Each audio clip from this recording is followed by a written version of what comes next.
けましておめでとうございます。詩人でダンサーのトレジャーじいさんです。元塾講師。これから、少しずつ発信していこうと思いますのは、この国でずっと昔ながらに受け継がれてきた宝です。どういう宝か。たやすい、たやすく身につく。素早い、素早く身につく。もう訓練とか勉強とかいらない。心地よい、心地よく身につく宝をこれから伝えていこうと思います。素早くたやすく心地よい、よろしくお願いします。本日のトレジャー、いつもこれ毎回ねポイント3つで話していこうと思っています。で、今日のポイントは、1つ目がもっと心地の良い方へね、伸びして心地の良い方へ。そして2つ目は命の立場、命の立場で伸びがとっても大事だっていうことをお話ししようと思います。そして3つ目は3つで1つ、これ伸び1つとっても、伸び1つとってもいつでもその1つの中には3つコツがあるんですね。で、3つ目はその3つで1つのコツをお伝えしようと思います。私この薬草茶をね飲んでるとこなんだわね今ね。これはうちの畑から採れたいろんな薬草のオリジナルブレンドで、これ外から入れる薬だわね。水、食べ物、薬、外から入れる。で、この、トレジャーさんの、配信では外から入れるものについてはあまり話はしないんだね。こういう薬草がいいよ、こういうもの買った方がいいよ、こういうものを手に入れたらもっと幸せになるよって、そういう方向では話はしない。なんと身一つ。一つ目のポイントね、晴れやかになるには伸びを。これ何もいらないんだわ。車に乗らなくてもいいんだわ。どこか行かなくていいんだわ。何か買わなくていいんだわ。身一つでね、伸びをするだけでわしらは晴れやかになれるんよ。で、試してみよう。今ね、こうデスクトップの前にいると結構やっぱり首こり肩こりねしてしまったりするんだよね。もともとさ、コンピューターって開発された時には15分以上の使用っていうの禁じられてたの。脳がやられちゃうから、目が疲れる、情報が多すぎる、電磁波浴びまくるみたいな感じで、その脳が疲れてしまうから15分以上の使用は禁じますよっていう。それ今ね1日15分以上使ってるよねってことはわしらだいぶ強くなった、進化したってことよ。15分ぐらいだったら大丈夫なの。1時間でも2時間でも大丈夫。それが3時間4時間5時間ずーっとパソコンに向かって作業してたら首凝る、肩凝る、あっちこっちがこりしこり溜まってきてつっかえちゃう。それをつっかえないようにするにはどうしたらいいかっていうとね、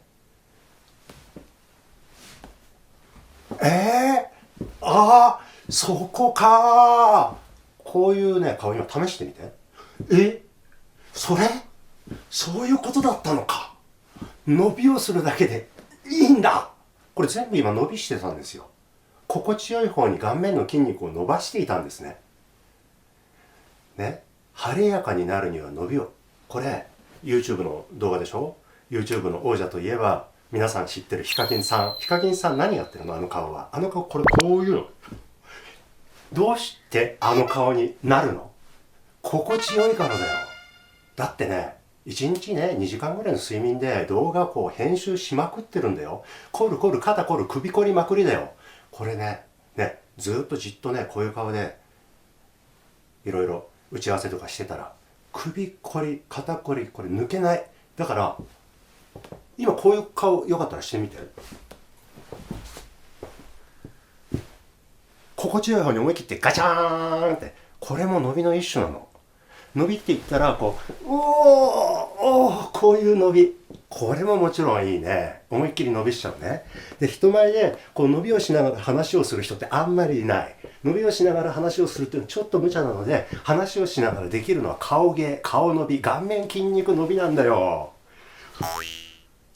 見覚えあるでしょね。たけしさんがさ、ね、ビートたけしだよ、北野さんね、こうやって番組の間にこうやってするでしょ。こうやってあれもね伸びしてんだよ。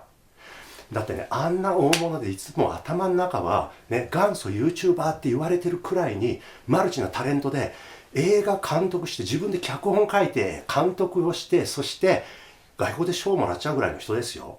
そのぐらい中枢神経フル回転してる人、首振り肩こり抱えたままで人とスムーズに対話できない、会話できない、当たり前なんだよ。こうやって、こりしこり抜いて、つっかえ抜いて、ばあちゃんが言った通りね、どっかつっかえがあるときはな、伸びすりゃいいだけなんだよな。コキンなんて音がしたりするね。伸びすりゃな気持ちも晴れ晴れするでって、そこがポイント。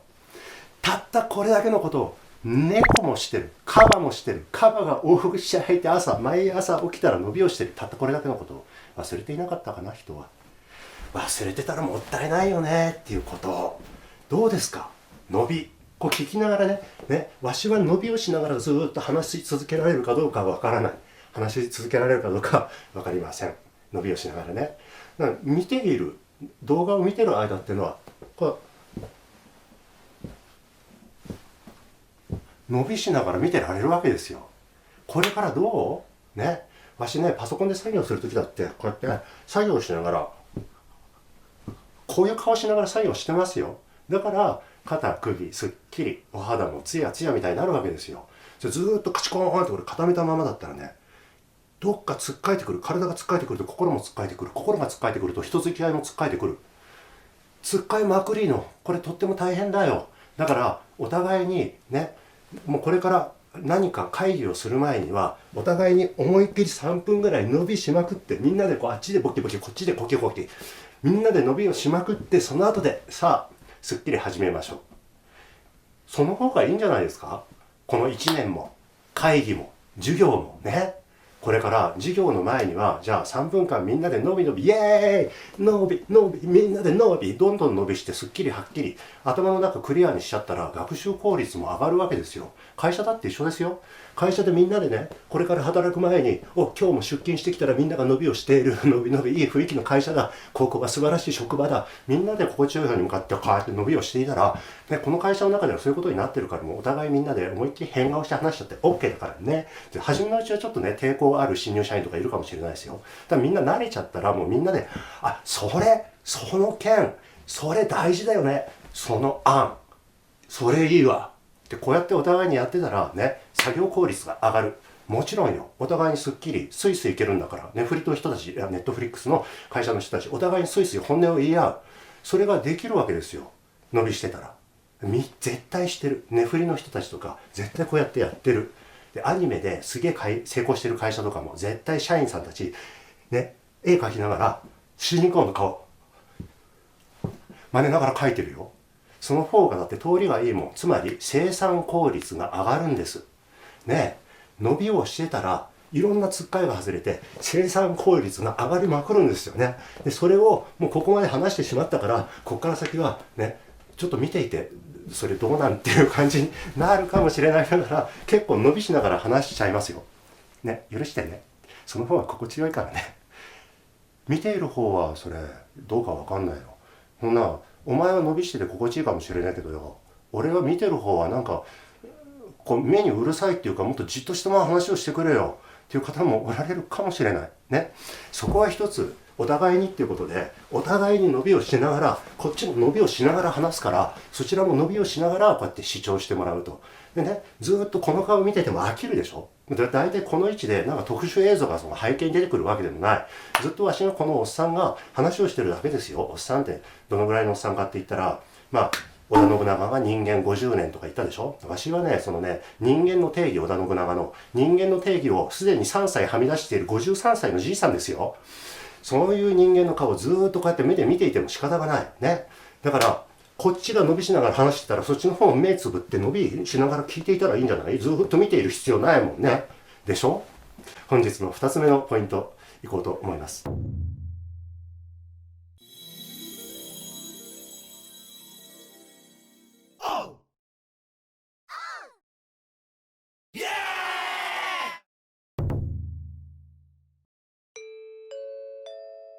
私がこの YouTube を始めようと思い立ったきっかけというのはですね、本日お正月特番、3時間特番でドーン紹介されている、アーティストの、山の中に住んでいるアーティストの広川家っていうファミリーがいるんです。その広川家、今日ですよ、お正月ですよ、サンドイッチマンが、サンドイッチマンがみんな大好きサンドイッチマンが広川家をお訪ねして、もうドーンめでたい、こんな人たち、こんな毎日の生活がこんなに晴れやかでめでたい人たちが実際にこの地上に生息してたのだ。しかもやらせ全然なし、ありのままの暮らしをそのまま見てもらって、わお晴れやか。そのスーさんあゆみんの、リンク先 YouTube の動画、そのまま広川家っていうチャンネルがありますので、ぜひその広川家の方も見てみて、ね、お正月特番でもすでに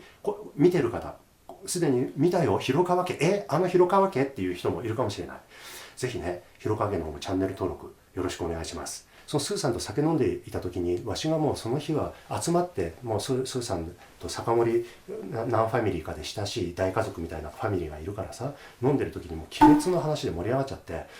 鬼滅がどれだけ素晴らしいか、日本の昔ながらの受け継がれてきた宝とその鬼滅の世界がどのぐらいシンクロしてるか、そういう話を盛り上がってしちゃったら、もうたちまちその場に鬼滅読んだことがなかった別のファミリーはもうどこに行っても買えないはずの鬼滅を全巻買ってきて揃えたりね、全巻借りてきて読んでたりとか、そういう夕食の場が終わって2人静かにこう酒飲んでた時に続きを話しちゃったの。わしもう鬼滅の話するとわし泣いちゃったりするんで、したらね、取っとけばよかった今のって言われたの、スーさんに。それやって酒飲みながら鬼滅の話を話すだけでいいから、それだけでいいから YouTuber やってって言われたの。めちゃ今の話面白かったっていうことで、鬼滅のファンの人が見たらきっとグッとくるから。俺鬼滅とか知らないって、スーさんはその時は知らなかったのね。俺鬼滅とかまだ読んでない。だって鬼滅ネタをって言うんだね。そう、鬼滅ネタをそれだけ熱く、心の底から熱くラブリーに語られたら、きっとバズるって言ったのね。何バズるって何？知らなかったの、バズるって言葉をね。でそれで YouTube についていろいろその時から調べてみたの。あんまり勧められるから。そういう始まりだったのね。鬼滅について話し始めるとね、3時間4時間いっちゃうと思うの。もうねえ、伊之助の大ファンです。で結構ね、この日本の昔ながらの宝をね、毎日こう実践してる、開いてるっていうか、そういう仲間たち、世界中の仲間たちがね、鬼滅最近わしの勧めで覚えてハマってる人たちが多くて、鬼滅ネタで盛り上がるんだよ、お互いにこうメッセージやり取りしててね。そして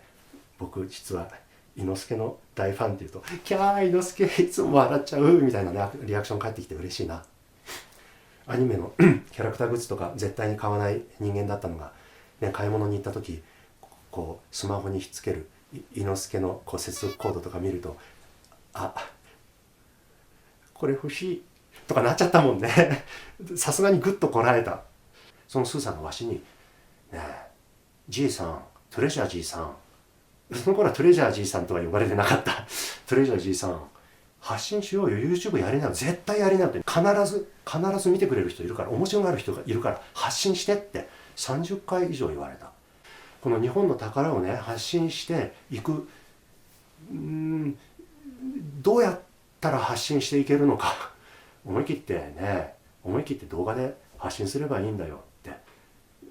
もう尻を蹴飛ばしてもらったっていうか、背中を押してもらったっていうか、その後ね、いろいろ相談に乗ってもらったんです。